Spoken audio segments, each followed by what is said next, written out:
여러분 안녕하십니까? 대구 경북 소식 전해드립니다.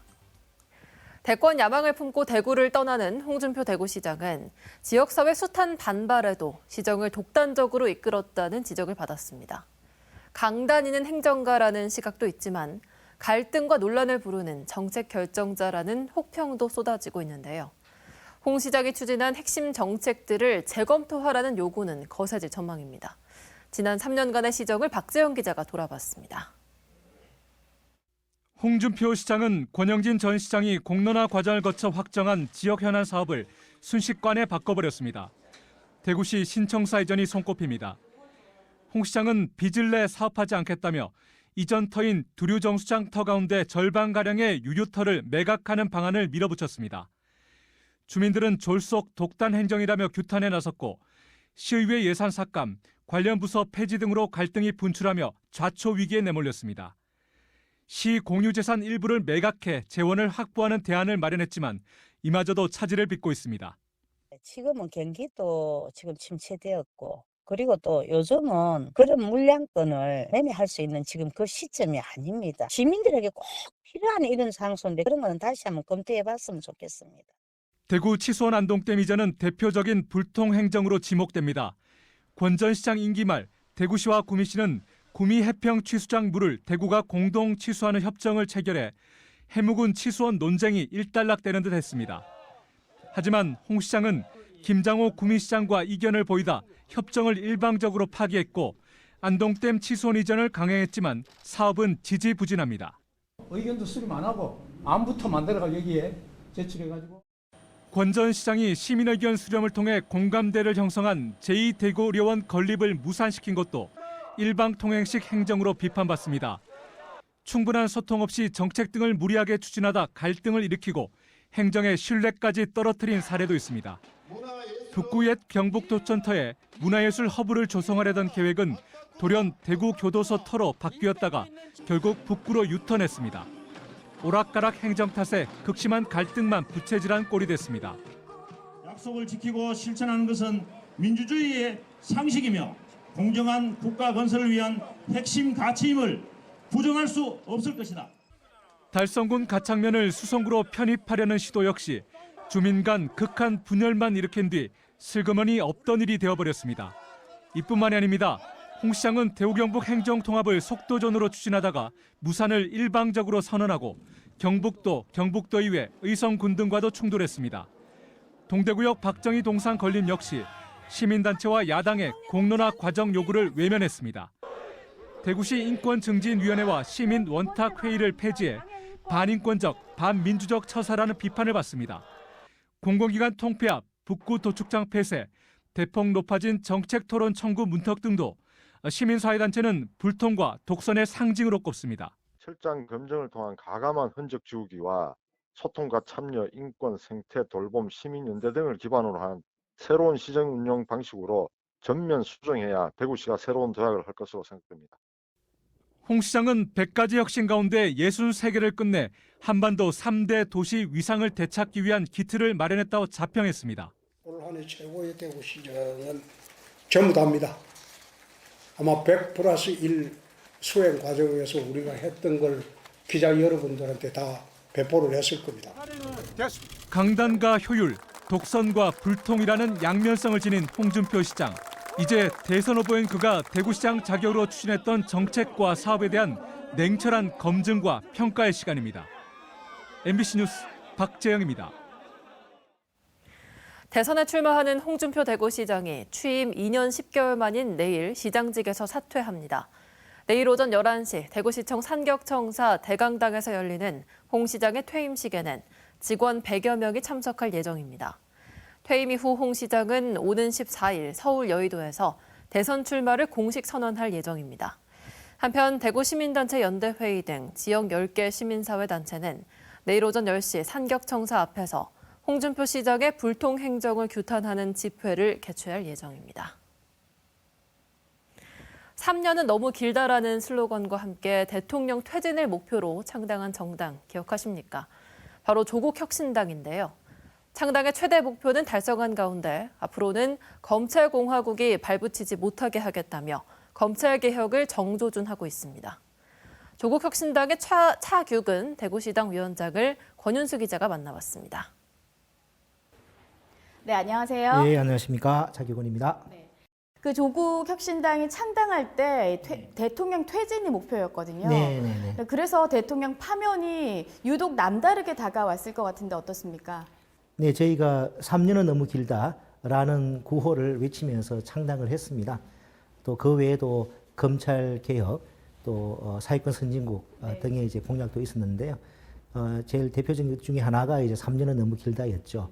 그래서 1년 만에 그 공약을 달성할 수 있어서 참 기쁘게 생각합니다. 약속을 지킬 수 있게 되어서 국민 여러분께 감사의 말씀을 드립니다.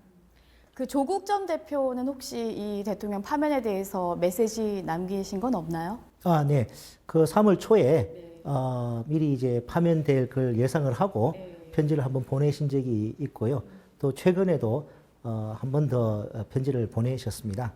그 메시지는 이 파면되고 앞으로 60일 그리고 정권 출범 후에 또 60일의 우리의 선택과 결정이 향후 대한민국의 60년을 결정할 것이다 라는 그런 취지의 편지를 보내주셨더라고요. 이 창당의 큰 목표는 이룬 셈인데 앞으로 남은 과제는 뭐라고 생각하시는지요? 다시는 이 수사와 기소를 독점하고 있는 검찰 권력이 이 윤석열 같은 괴물을 배출하지 않게끔 검찰을 완전히 혁파하는 수사와 기소를 완전히 분리하는 그런 검찰 개혁 작업이 필요하고요. 또 한편으로는 모두가 인간다운 삶을 보장받을 수 있는 그런 사회권 선진국 공약을 저희가 실천하는 좀 크게 그 두 가지가 될 수가 있고 또 한편으로는 이런 위기 상황에서 비록 작지만 우리 조국혁신당이 이 국가의 지속 가능성 그리고 민생 경제를 회복하는데 어떤 역할을 해야 될지 많은 고민을 하고 있고요. 좀 체감할 수 있는 효능감을 느낄 수 있는 그런 정책 그런 활동을 보여드리려고 생각하고 있습니다. 다시는 우리나라 민주주의나 법치주의가 쉽게 흔들리지 않도록 하는 좀 그런 제도적 개선을 위해서라도 단순한 뭐 형사처벌에만 국한되는 것이 아닌 어떤 이게 제도 개선 또 어떤 부분이 부족했고 아쉬웠는지를 다 이렇게 조사하고 이 대안을 갖다가 좀 제시해낼 수 있는 그런 반언투기가 좀 필요하다고 생각합니다. 민주당까지 포함해서 이런 어떤 반언투기의 출범의 어떤 필요성 당에 대해서는 공감대가 형성되어 있는 상황입니다. 윤석열의 대리인으로 활동했던 23명의 변호인들이 있습니다. 그런데 이분들이 최근에 언론에 나가서 이번에 돈 안 받고 무료 변론했다. 이렇게 다 인정을 하셨어요. 그 대통령은 뇌물을 받은 것이고 이 사람은 뇌물을 갖다가 준 것입니다. 그 자기들이 방송에 나가서 뇌물 공여 혐의를 자백을 했습니다. 고발장을 공수처에 접수할 예정입니다. 이거는 뭐 본인들 자백이 있는 딱 떨어지는 사건입니다. 저 국민 여러분, 대구 시민 여러분 좀 지긋지긋하지 않으십니까? 이제 검찰 출신 윤석열 대통령 하에서 한 3년 가까이 얼마나 정말 힘드셨습니까? 그리고 저 홍준표 대구시장 같은 경우에 대구시장으로 있으면서 과연 대구시를 위해서 헌신하는 모습을 한 번이라도 보여주셨나요? SNS에 탄핵당한 정당은 대통령 후보를 내서는 안 된다라고 본인이 말씀을 하셨어요. 그 약속을 지키셔야죠. 대구 경북에서는 좀 지지 기반이 약하잖아요. 좀 어떻게 해야 될 것 같아요? 이게 아예 정치 토양이 확 뒤바뀌어야 될까요? 대구란 곳이 어떤 특정 정당이 오랜 기간 동안 30년 넘게 이제 독점을 하고 있는 그런 정치 좀 상황이고 쉽지는 않긴 하지만 하나하나 최선을 다하다 보면 저는 대구도 이게 언젠가는 변하게 되지 않을까라는 생각으로 뭐 매사에 최선을 다하고 있습니다. 오늘 말씀 감사합니다. 네, 감사합니다. 예. 참외는 땅에서 키우다 보니 농민들이 허리를 굽히거나 쪼그려 앉아서 일을 할 수밖에 없었는데요. 그 때문에 일손도 많이 들고 근골격계 질환에도 시달려야 했습니다. 그런데 참외를 서서 키우고 수확할 수 있는 기술이 개발돼 관심을 끌고 있습니다. 보도에 서성원 기자입니다. 대형 온실에 들어서자 푸른 덩굴이 공중에서 자라고 있습니다. 자세히 들여다보니 노랗고 향긋한 참외가 여기저기 주렁주렁 매달려 있습니다. 참외 어린 물을 땅이 아닌 상하 이동이 가능한 시설에 심은 뒤 수분과 양분을 줘가며 공중에서 키우고 있는 겁니다. 허리를 굽히거나 쪼그려 앉지 않고도 일을 할 수 있어 노동 시간을 절반이나 줄일 수 있습니다. 엎드려서 일을 해야 되는 입장이다 보니까 허리가 또 다리가 관절이 많이 상합니다. 그런 부분들이 이제 서서 일을 하다 보면 편안하게 할 수 있지 않습니까? 그래서 이제 노동력이라든지 이런 부분들이 굉장히 절감이 된다 볼 수 있고요. 수직 재배의 특성상 같은 면적의 생산량은 3배, 소득은 5배는 많을 것이란 기대도 나옵니다. 고질적인 인력난에다 이상 기후로 인한 생산 환경 악화에 시달리는 농민들을 위해 성주 참외 과체류 연구소가 농촌진흥청의 연구비를 지원받아 개발이 한창인 기술입니다.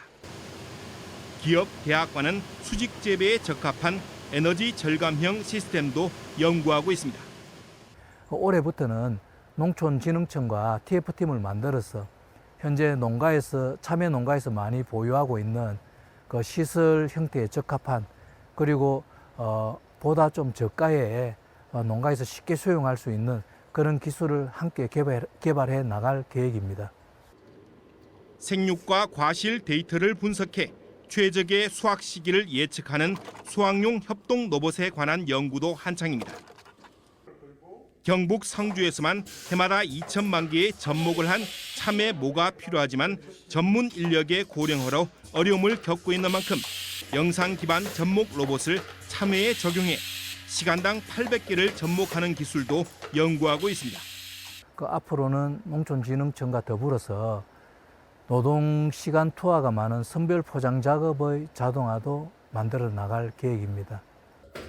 고령화와 인력난, 이상기후에 직면한 농촌을 위한 다양한 기술 개발이 이런 위기를 극복할지 관심이 쏠리고 있습니다. MBC 뉴스 서승훈입니다.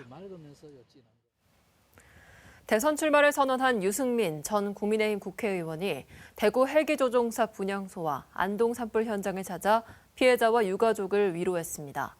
유 전 의원은 오늘 대구 동구청에 마련된 헬기조종사 분향소를 찾아 헌화하고 노후한 소방 헬기 교체를 위해 정부와 국회가 충분한 예산을 확보해달라고 촉구했습니다. 유 전 의원은 내일 국민의힘 대구시당에서 기자간담회를 갖고 대구 경북 대선 공약을 발표할 예정입니다. 오늘 오후 2시 10분쯤 대구 군위군 의흥면 수북리에 있는 한 야산에서 불이 났습니다. 산림당국은 헬기 2대와 차량 38대, 인력 130여 명을 투입해 1시간 만에 불을 모두 껐습니다. 화재 현장에는 마을 주민인 90대 남성이 숨진 채 발견됐습니다. 경찰은 현장에서 나뭇가지 등을 태운 흔적을 발견했다며 남성이 불이 나자 미처 대피하지 못하고 사고를 당했을 가능성이 있다고 보고 자세한 화재 원인을 조사하고 있습니다. 이철우 경북도지사는 대선 출마를 선언한 직후 윤석열 전 대통령을 비공개로 만난 사실을 자신의 페이스북을 통해 공개했습니다. 이 자리에서 윤 전 대통령은 사람을 쓸 때 중요하게 볼 것은 충성심이라고 말했으며 이 지사는 주변 인사들의 배신에 깊이 상처받은 것으로 짐작된다고 전했습니다. 또 윤 전 대통령은 자유민주주의 수호를 강조하며 대통령에 당선되기를 바란다는 덕담도 건넸다고 이 지사는 밝혔습니다.